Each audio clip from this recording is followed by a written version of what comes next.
Welcome back to the next lecture.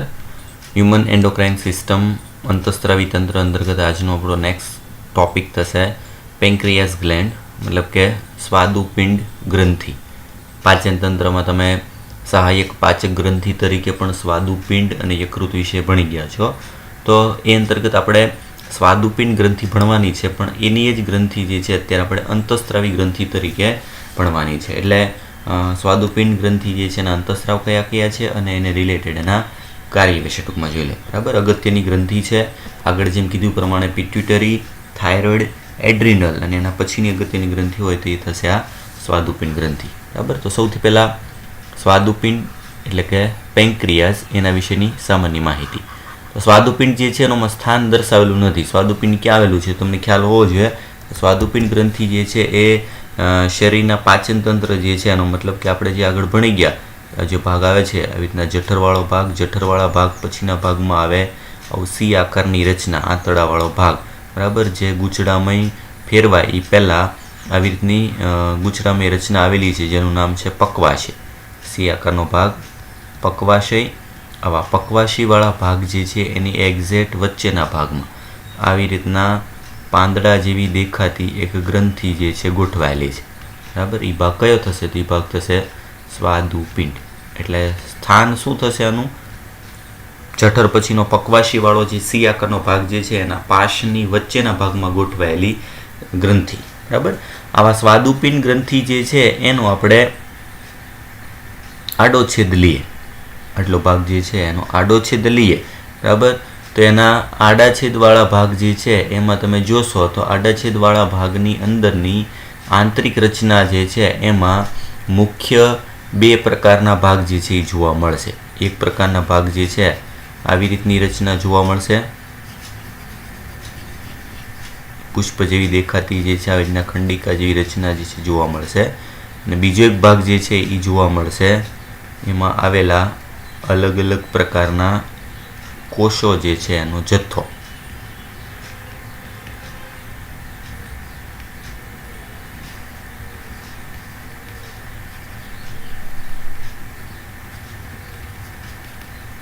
અલગ અલગ પાડવા માટે આવી રીતના ત્રણ પ્રકાર દર્શાવેલા છે, આવી રીતની રચના.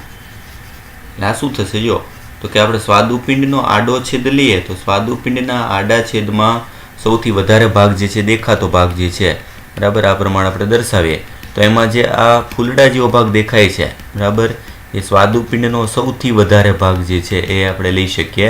એ છે સ્વાદુપિંડ ખંડિકા. આ જે ભાગ દર્શાવેલો છે એ ભાગ થશે સ્વાદુપિંડ ખંડિકા. સ્વાદુપિંડના ખંડમાં આવેલી સ્વાદુપિંડ ખંડિકાઓ. બરાબર, જે સ્વાદુપિંડનો સૌથી વધારે ભાગ જે છે વિસ્તાર દર્શાવતો ભાગ છે સ્વાદુપિંડ ખંડિકાઓ. એની અંદરના ભાગમાં જે છે આરે ભાગ દર્શાવેલો છે, કોષોનો જથ્થો જે છે દર્શાવેલો ભાગ, એ ભાગ છે લેંગરહાન્સના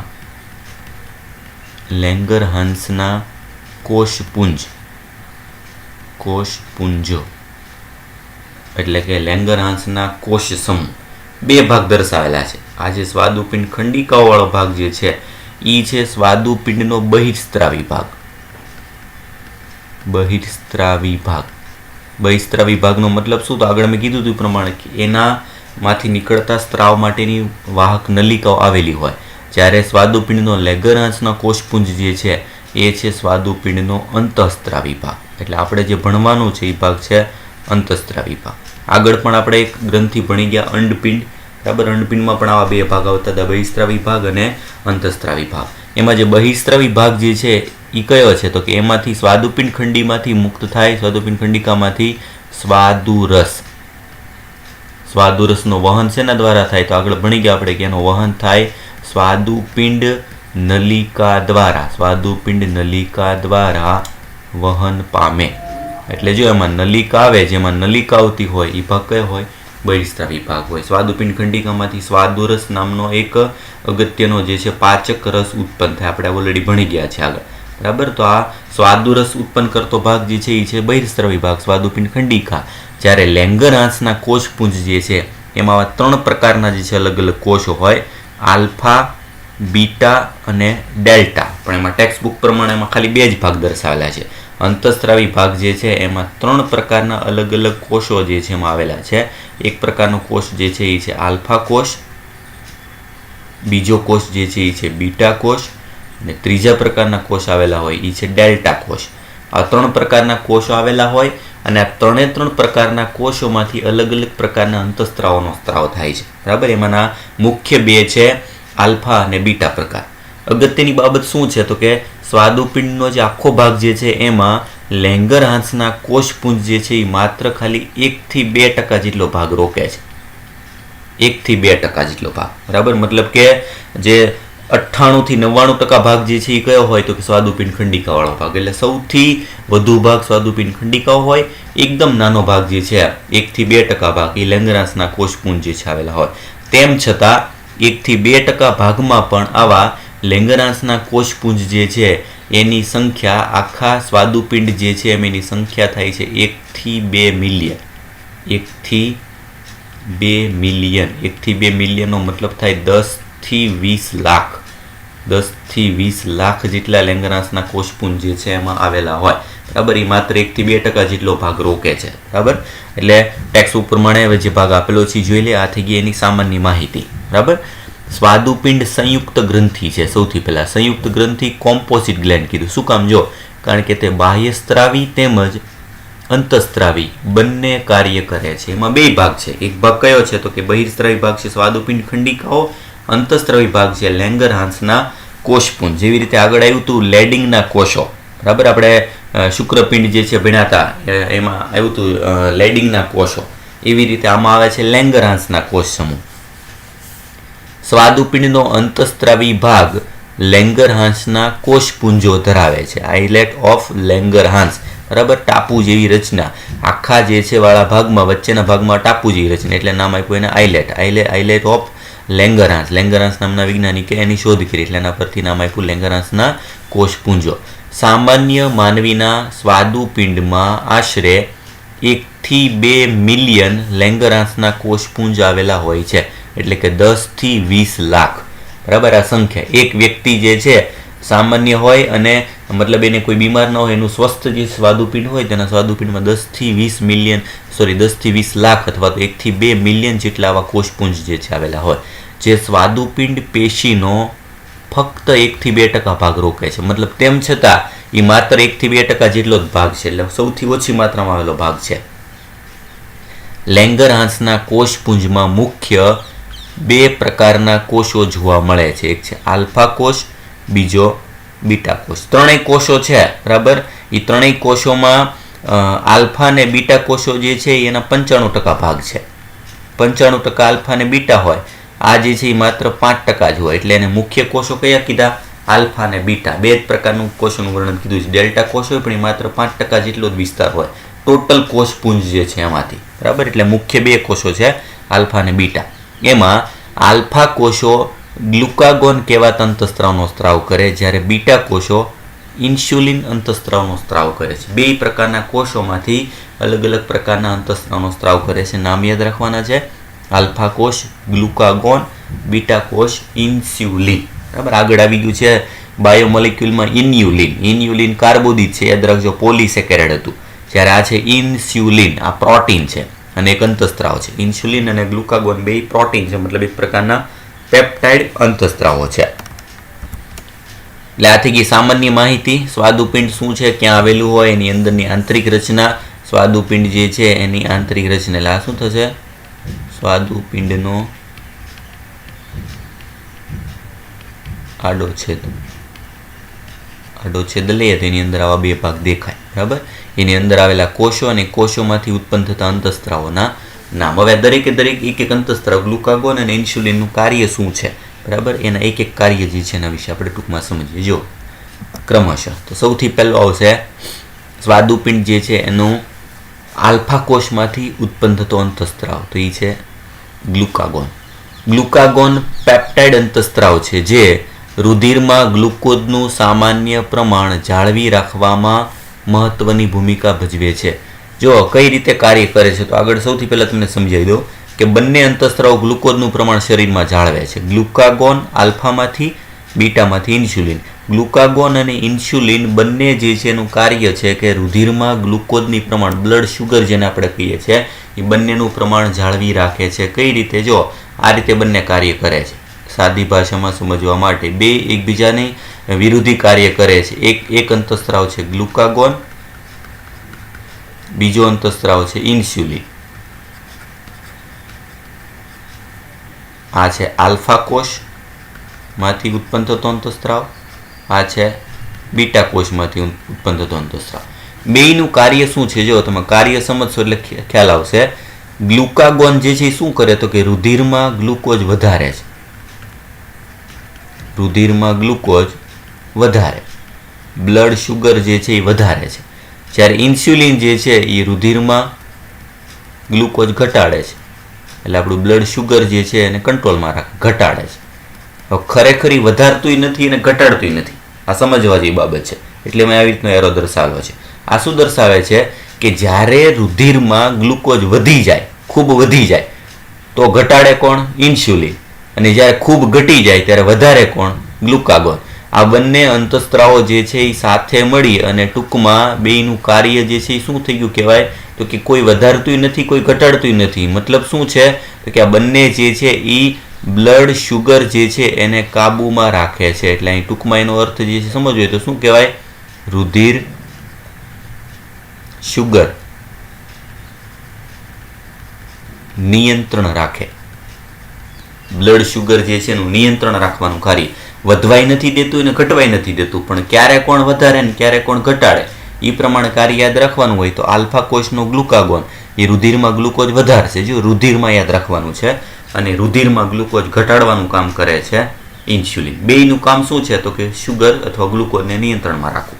કઈ રીતે નિયંત્રણમાં રાખે છે, કોણ જે છે કઈ રીતે વધારે છે, કોણ કઈ રીતે ઘટાડે છે, એ હવે એક એક લાઈન પ્રમાણે જોઈએ. જો તો સૌથી પહેલા ગ્લુકાગોન એટલે પહેલો અંતઃસ્ત્રાવ કોષ કયો? આલ્ફા કોષ. આલ્ફા કોષમાંથી ઉત્પન્ન થતો અંતઃસ્ત્રાવ ગ્લુકાગોન. કેવા પ્રકારનો અંતઃસ્ત્રાવ છે? પેપ્ટાઇડ મતલબ પ્રોટીન નેચર જે છે ધરાવે છે, ગ્લુકોઝનું સામાન્ય પ્રમાણ જાળવી રાખે છે. કઈ રીતે? જો ગ્લુકાગોન મુખ્યત્વે યકૃત કોષો એટલે કે હિપેટોસાઇટ પર કાર્ય કરે અને ગ્લાયકોજીનોલાઇસિસ પ્રક્રિયાનું નામ યાદ રાખવાનું છે, ઉત્તેજે છે. પરિણામે રુધિરમાં ગ્લુકોઝનું પ્રમાણ વધે છે. જો સૌથી પહેલું કોના પર કાર્ય કરે તો કે યકૃત કોષો પર કાર્ય કરે. યકૃત કોષો પર કાર્ય કરી અને એક મહત્વની પ્રક્રિયા પ્રેરે છે. પ્રક્રિયાનું નામ છે ગ્લાયકોજીનોલાઇસિસ. શબ્દ સમજવા માટે મોટો શબ્દ છે પણ અર્થ સમજી શકાય. લાઇસિસનો મતલબ થાય તોડવું, લાઇસિસ એટલે તોડવું, અને ગ્લાયકોજીનો એનો મતલબ થાય ગ્લાયકોજન. પ્રાણીના શરીર જે છે એમાં તમે આગળ ભણી ગયા કે યકૃતના કોષોમાં આપણા શરીરમાં ગ્લાયકોજન સ્વરૂપે પ્રાણીઓમાં ખોરાક સંગ્રહ થાય. આ ગ્લાયકોજનને તોડી અને એમાંથી ગ્લુકોઝનું નિર્માણ કરવાની પ્રક્રિયા. કારણ કે ગ્લાયકોજન જે છે એ શું છે? પોલિસેકેરાઇડ છે. આપણા પ્રાણીના કોષોમાં મેદપૂર્ણ કોષો, યકૃતના કોષો હોય બરાબર, એમાં આ ગ્લાયકોજન સંગ્રહ થયેલો હોય. એ ગ્લાયકોજનને તોડી અને ગ્લુકોઝ નિર્માણ કરે. આ ગ્લુકોઝ ક્યાં જશે તો કે ગ્લુકોઝ ક્યાં વધશે તો કે રુધિરમાં. ક્યાં જશે? રુધિરમાં ગ્લુકોઝ વધારે હતા. ક્યાં? મેદપૂર્ણ કોષો મતલબ યકૃતના કોષો. યકૃતના કોષમાંથી રુધિરમાં ગ્લુકોઝને લાવવાનું કામ. ને કઈ રીતે તો ગ્લાયકોજનને તોડી ગ્લુકોઝ બનાવવું. એ પ્રક્રિયાને શું કહેવાય?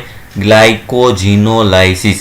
રુધિરમાં જે ગ્લુકોઝ વધારે એટલે શું કહેવાય? તેના માટે શબ્દ આપ્યો હાઇપર ગ્લાયસેમિયા. જે ઘટક રુધિરમાં ગ્લુકોઝ વધારતા હોય એને કહેવાય હાઇપર. હાઇપર એટલે વધારે, અને શું વધારે છે? ગ્લાયસેમિયા.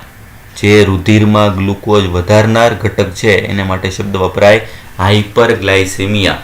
મતલબ જે છે ગ્લુકાગોન અંતઃસ્ત્રાવ છે એ ગ્લુકાગોન અંતઃસ્ત્રાવ કેવા પ્રકારનો અંતઃસ્ત્રાવ છે તેના માટે શબ્દ વપરાય હાઇપર ગ્લાયસેમિક અંતઃસ્ત્રાવ. ઉપરાંત બીજું કાર્ય શું કરે? જો વધુમાં આ અંતઃસ્ત્રાવ ગ્લુકોનિયોજિનેસિસ પ્રક્રિયાને પણ ઉત્તેજે છે, જે હાઇપર ગ્લાયસેમિયા માટે જવાબદાર છે. એટલે બીજું શું? ગ્લાયકોજન ઉપરાંત અન્ય સ્ત્રોતો અન્ય કોઈ પણ સ્ત્રોતો હોય, અન્ય સ્ત્રોત મતલબ દાખલા તરીકે મેદ કે ચરબી કોઈ પણ ઘટક હોય એને તોડી અને એમાંથી પણ ગ્લુકોઝ નિર્માણ કરે. અન્ય સ્ત્રોત ગ્લાયકોજનમાંથી ગ્લુકોઝ બનાવો તેને નામ આપ્યું ગ્લાયકોજિનોલાઇસિસ. પણ અન્ય સ્ત્રોત મેદ હોય એને તોડી, શરીરની ચરબીને તોડી એમાંથી પણ ગ્લુકોઝ બનાવે એ પ્રક્રિયાને નામ આપ્યું ગ્લુકોનિયોજિનેસિસ. ગ્લુકોનિયોજિનેસિસ એટલે યાદ રાખવાનું છે કે ગ્લાયકોજન નામનો અંતઃસ્ત્રાવ બે ક્રિયા કરે છે. એક છે ગ્લાયકોજિનોલાઇસિસ અને બીજી પ્રક્રિયા ગ્લુકોનિયોજિનેસિસ. ગ્લુકોનિયોજિનેસિસ મતલબ અન્ય સ્ત્રોતો મેદપૂર્ણ કોષોમાંથી ચરબીના કોષોને તોડી એમાંથી ગ્લુકોઝનું નિર્માણ કરે અને ગ્લુકોઝ ફરીથી પાછું રુધિરમાં વધે એટલે કઈ પ્રક્રિયા થઈ? હાઇપરગ્લાયસેમિયા. આમ ગ્લુકાગોન કોષીય સ્તરે ગ્લુકોઝના ગ્રહણ અને વપરાશમાં ઘટાડો કરે છે. હવે આ જે ગ્લુકોઝ જે છે એ વધ્યું છે એ ક્યાં છે? તો કે ગ્લુકોઝ રુધિરમાં છે. કોષમાં ગ્લુકોઝનું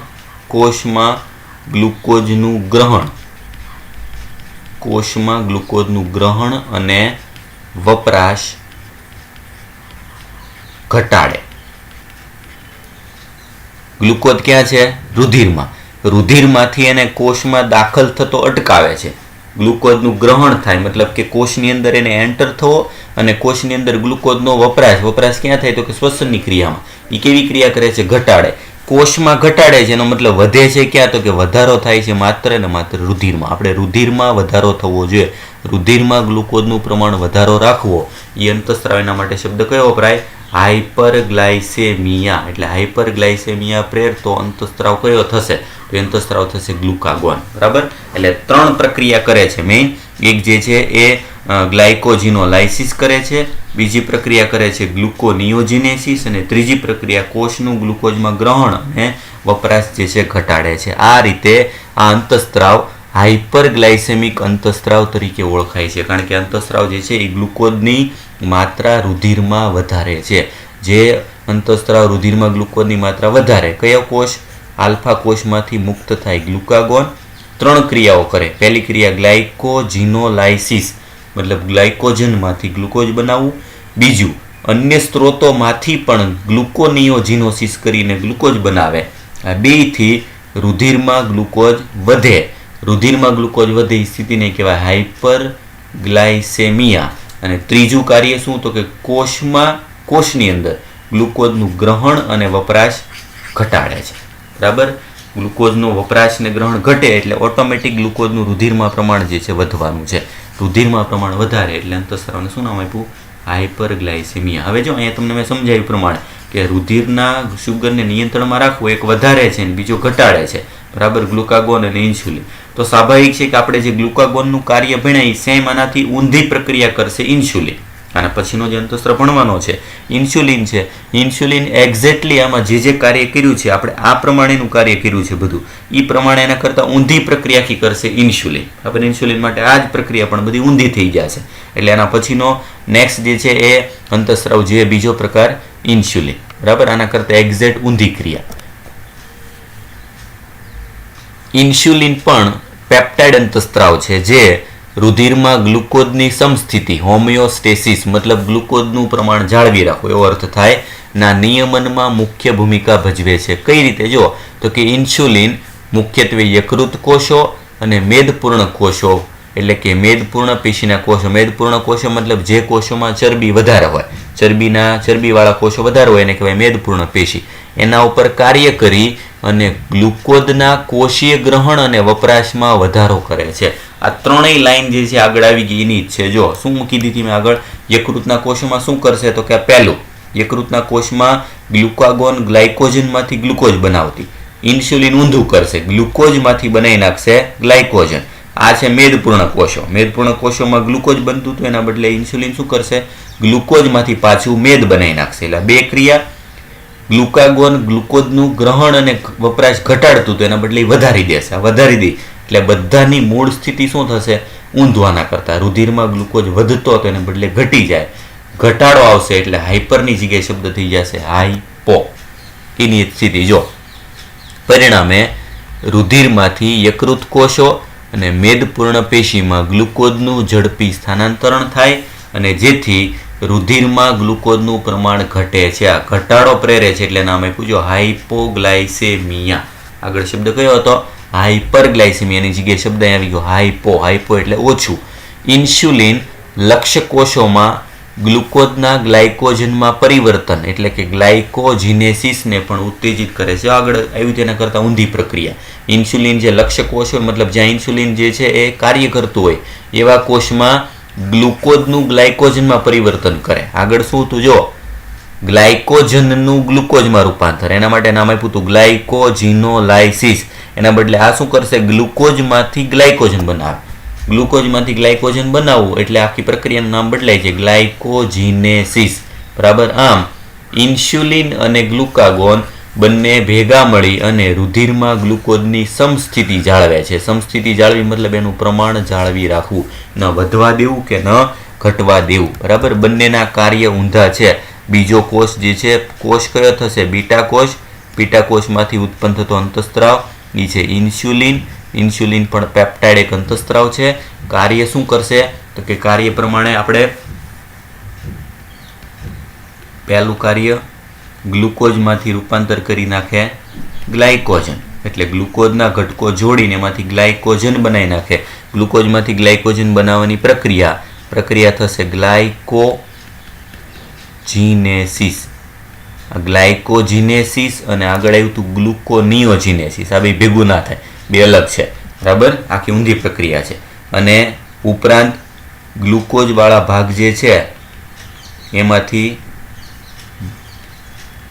મેદપૂર્ણ પેશી મેદ કે અન્ય કોઈ પણ સ્ત્રોતમાં ફેરવશે. આ ક્યાં કરશે? તો કે આ યકૃત કોષોમાં કાર્ય કરશે અને બીજી પ્રક્રિયા જે છે એ શરીરની મેદપૂર્ણ પેશીમાં કરશે. મેદપૂર્ણ પેશી એમાં ગ્લુકોઝનું રૂપાંતર કરી નાખશે અન્ય મેદ કે અન્ય કોઈ પણ ઘટકો જે છે એમાં. ઉપરાંત ગ્લુકોઝનું કોષમાં ગ્રહણ તેમજ વપરાશ વધારે. ત્રણ કાર્ય કરે. એક ગ્લુકોઝને ગ્લાયકોજનમાં ફેરવે એને નામ આપ્યું ગ્લાયકોજિનેસિસ. બીજું ગ્લુકોઝમાંથી અન્ય ઘટકો બનાવી નાખે જેમ કે મેદ અથવા તો અન્ય કોઈ પણ ઘટકો. અને ત્રીજું ગ્લુકોઝનું ગ્રહણ અને વપરાશ વધારી દે. આ ત્રણેય પ્રક્રિયાથી શું થશે? તો કે એના લીધે રુધિરમાં ગ્લુકોઝની માત્રા ઘટે. રુધિરમાં ગ્લુકોઝ ઘટે. આ ઘટવાની પ્રક્રિયા એના માટે નામ શું આપ્યું? હાઇપોગ્લાયસેમિયા. હાઇપોગ્લાયસેમિયા. હાઇપો એટલે ઓછું. રુધિરમાં ગ્લુકોઝની માત્રા ઘટાડનાર અંતઃસ્ત્રાવ એટલે કયો થઈ જશે? ઇન્સ્યુલિન. આગળ જે આવ્યું તો એના કરતાં એક્ઝેક્ટ ઊંધી પ્રક્રિયા. બરાબર. એટલે આમાં ત્રણ શબ્દ આવ્યા છે. બરાબર. એક ગ્લુકોઝમાંથી ગ્લાયકોજન બનાવો એના માટે શબ્દ લીધો છે ગ્લાયકોજિનેસિસ. બીજો શબ્દ આગળ આવ્યો એક ગ્લાયકોજિનોલાઇસિસ. ત્રીજો શબ્દ આવ્યો ગ્લુકોનિયોજિનેસિસ. બરાબર. એટલે આવી રીતે જે છે એ શબ્દ યાદ રાખવાનો છે. ત્રણે ત્રણ શબ્દ જે છે એનો અર્થ શું થાય છે? કયો ભાગ વધારે છે, કયો ભાગ ઘટાડે છે. બરાબર. એના આધારે આમ બેયનું કાર્ય શું થશે? તો કે ઇન્સ્યુલિન ગ્લુકાગોન બે સાથે મળી રુધિર ગ્લુકોઝ જે છે એની સમસ્થિતિ જાળવે છે. બરાબર. એટલે બેયના કાર્ય ભેગા ના થાય. ઇન્સ્યુલિન એક પ્રકારનો પેપ્ટાઇડ અંતઃસ્ત્રાવ છે. એના બંધારણમાં 51 એમિનો એસિડ આવેલા હોય. 51 એમિનો એસિડ ધરાવતો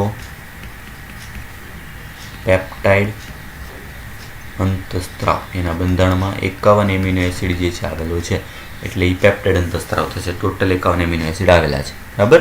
અને ખાસ કરીને ઇન્સ્યુલિનની ઉણપ થાય તો શરીરમાં રુધિરની માત્રા ઘટવી જાય એના બદલે વધી જાય. એટલે એને સંબંધિત એક રોગ આપેલો છે. એ રોગ વિશે ટૂંકમાં સમજી લે. બરાબર. એના પછીનો ભાગ જો લાંબા સમય સુધી હાઇપરગ્લાયસેમિયા રહે. હાઇપરગ્લાયસેમિયા એટલે રુધિરમાં ગ્લુકોઝની માત્રા જો ખૂબ જ વધી ગયેલી રહે તો એને આપણે નામ આપેલું છે ડાયાબિટીસ મેલિટસ. ડાયાબિટીસ મેલિટસ નામનો જટિલ રોગ જે છે તરફ દોરી જાય છે. એટલે આ શેના લીધે થશે? શરીરમાં ઇન્સ્યુલિનની ઉણપથી એક રોગ થાય જેનું નામ થશે ડાયાબિટીસ મેલિટસ. આગળ શબ્દ આવ્યો તો ડાયાબિટીસ ઇન્સિપિડસ. આ બે ભેગું ન થાય. Diabetes mellitus. બીજું ગુજરાતીમાં એનું નામ છે મધુપ્રમેહ. બરાબર. ડાયાબિટીસ મેલિટસમાં ઇન્સ્યુલિનની ઉણપ થાય એનો મતલબ શું થશે? રુધિરમાં લાંબા સમય સુધી ગ્લુકોઝની માત્રા વધી જાય છે. લાંબા સમય સુધી અમુક વધી તો જાય પણ પાછી ઘટવી જોઈએ. એના બદલે વધેલી રહેતી હોય. રુધિરમાં ગ્લુકોઝની માત્રા વધે એટલે શું થાય? તો કે રુધિર ગળાઈને મૂત્ર બને. આથી મૂત્રમાં ગ્લુકોઝની હાજરી જોવા મળે. એટલે મૂત્ર જે છે એનો સ્વાદ ગેળો થઈ જાય. એના પરથી તેનું નામ આપ્યું મધુપ્રમેહ. બરાબર. જે રુધિર જે છે એમાં ગ્લુકોઝ વધી જાય એના લીધે મૂત્રમાંય ગ્લુકોઝ વધારે આવે. મૂત્રમાં ગ્લુકોઝ હોવું ના જોઈએ ખરેખર. એના બદલે એમાં પણ ગ્લુકોઝની હાજરી જોવા મળે. બરાબર. અને સાથે સાથે એમાં શું જોવા મળે? જો તો કે જે મૂત્ર દ્વારા ગ્લુકોઝના વ્યય સાથે કીટોન ઘટકો તરીકે ઓળખાતા નુકસાનકારક સંયોજનો નિર્માણ સાથે સંકળાયેલા છે. આમ ડાયાબિટીસ દર્દીઓને ઇન્સ્યુલિન થેરાપીની સફળતાપૂર્વક સારવાર આપવામાં આવે છે. જે વ્યક્તિમાં ઇન્સ્યુલિન કુદરતી ઘટી ગયું હોય એ વ્યક્તિને ઇન્સ્યુલિન બહારથી આપવું પડે, કારણ કે એના મૂત્ર જે છે એમાં કીટોન ઘટકો બહાર મુક્ત થવા માંડે અને સાથે ગ્લુકોઝ જે છે એનું મૂત્રમાં વ્યય થાય. બરાબર. એટલે આવા રોગને નામ આપ્યું ડાયાબિટીસ મેલિટસ. યાદ રાખવાનું છે ઇન્સ્યુલિનની ઉણપથી થતો એક રોગ છે. એટલે આવી રીતે 3 ભાગ ભણ્યા: ગ્લુકાગોન, ઇન્સ્યુલિન અને એની ઉણપથી થતો રોગનું નામ થશે ડાયાબિટીસ મેલિટસ. બરાબર. એટલે બહુ અગત્યનો ગ્રંથિ છે અને 3 ગ્રંથિમાં 2 જ અંતઃસ્રાવના નામ આપેલા છે. બંને અંતઃસ્રાવ જે છે એના કાર્ય એકબીજાથી વિરોધી છે. આજે યાદ રાખવાનું છે. એક્સ્ટ્રા જે લખાવેલું છે એ ટેક્સ્ટ પ્રમાણે વાંચી અને એમાં એક્સ્ટ્રા એડ કરી દેવાનું છે. બાકીનું આપણે નેક્સ્ટ લેક્ચરમાં ભણશું.